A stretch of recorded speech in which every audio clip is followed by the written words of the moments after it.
바울은 마음을 새롭게 함으로 변화를 받으라고 명령합니다.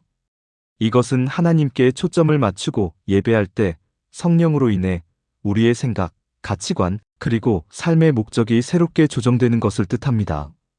그리하여 우리의 일상의 삶 속에서 변화된 삶으로 연결되고 그 변화된 삶을 살아가는 것을 말하는 것입니다. 고린도후서 5장 17절에 누구든지 그리스도 안에 있으면 새로운 피조물이라 라고 말씀하십니다. 이것이야말로 예배를 통해서 변화되는 것을 말합니다. 우리는 예전의 내가 더 이상 아닌 것입니다. 새로운 나로 재탄생된 것입니다. 하나님과의 관계에서 오는 내적 외적의 완전한 변화입니다.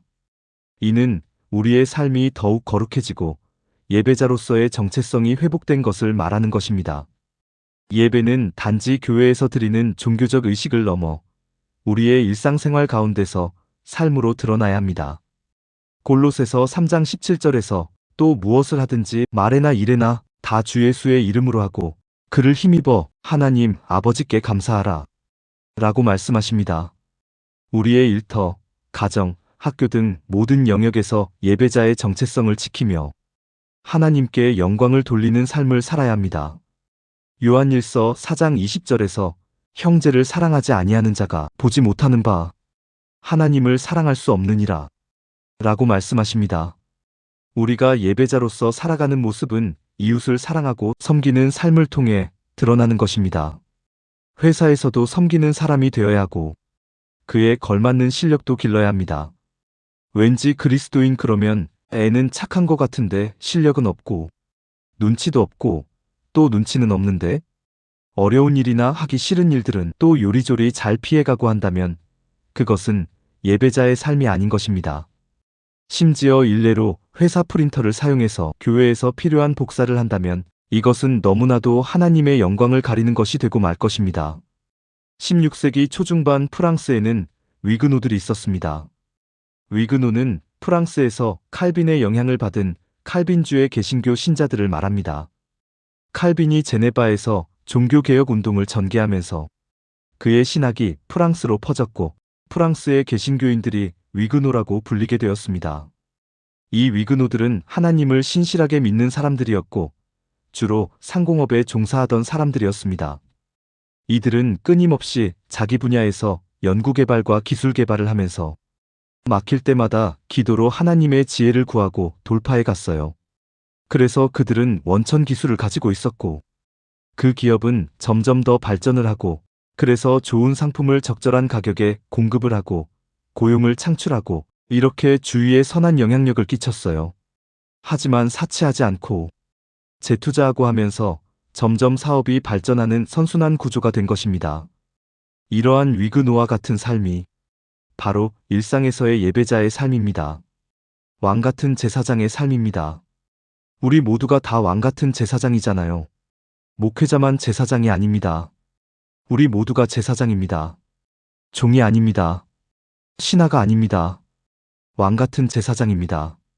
베드로전서 2장 9절에서 우리를 왕같은 제사장이라고 말씀하십니다. 예수님은 선지자이시고 제사장이시고 왕이십니다. 이것을 예수님의 삼중직이라고 합니다. 선지자는 하나님의 말씀을 사람에게 전하는 역할입니다.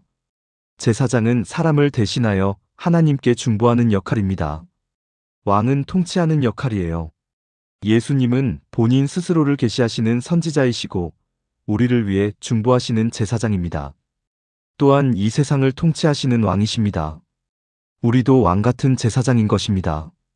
그러니까 우리가 어떻게 해야 될까요? 우리가 하나님과 사람 사이에서 중보자적 역할을 하며 하나님의 복음을 전하고 하나님을 찬양하는 사명이 우리에게 있다는 것입니다.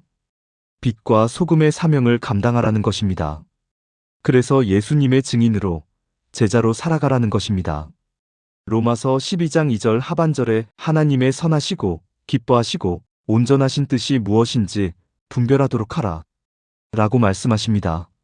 하나님께만 초점을 맞추는 예배가 회복이 될 때 우리는 마음이 새롭게 되고 변화되게 되고 그렇게 되면 하나님의 선하시고 기뻐하시고 온전하신 뜻이 무엇인지 분별할 수 있게 된다는 것입니다. 여기에 또 우선순위가 나오죠. 진리는 간단합니다. 명쾌합니다. 명료합니다. 복잡하지 않습니다. 예배가 온전히 회복되면 변화받고 능력받아 하나님의 선하시고 기뻐하시고 온전하신 뜻대로 일상에서 이루게 되고, 그렇게 되면 자연스럽게 빛과 소금의 역할을 감당하게 되는 것입니다. 야고보서 1장 22절에서 말씀을 행하는 자가 되라고 권면하는 것처럼 이는 행동으로 이어지는 실제적인 변화입니다. 하나님의 뜻을 삶에서 행하며 나타내는 것이 예배자의 올바른 자세입니다. 세상 사람들은 말씀을 더 이상 듣고 싶어 하지 않습니다. 그 말씀대로 행하는 자들을 보고 싶어 합니다. 로마서 12장 1절에서 2절 말씀은 신앙 따로 믿음 따로가 아니라 예배가 우리의 삶 전체에서 이루어져야 한다는 말씀입니다. 단지 어떤 종교의식이나 어떤 행사나 어떤 조직이나 어떤 시스템에 국한되는 것이 아니라 우리의 몸을 산제물로 드리는 것입니다. 이 세대를 본받지 않으며 마음을 새롭게 함으로써 하나님의 뜻을 분별하는 삶을 살아가는 것입니다. 이러한 삶의 예배는 단순히 개인적 헌신으로 그치지 않고 우리의 이웃과 공동체 안에서 하나님의 영광을 드러내는 역할을 합니다. 특히 일상 속에서 예배자로 살아가며 우리의 모든 행동과 말이 하나님께 드려지는 예배가 될 수 있음을 기억해야 합니다. 오늘 영상 어떠셨나요? 예배는 주일 한 번으로 끝나는 것이 아닙니다. 내 일터에서, 가정에서, 학교에서 매 순간 하나님께 영광 돌리는 삶 자체가 예배입니다. 위그노들처럼 내 자리에서 최선을 다하고 기도로 하나님의 지혜를 구하며 선한 영향력을 끼치는 것, 그것이 바로 왕같은 제사장으로 살아가는 예배자의 삶입니다.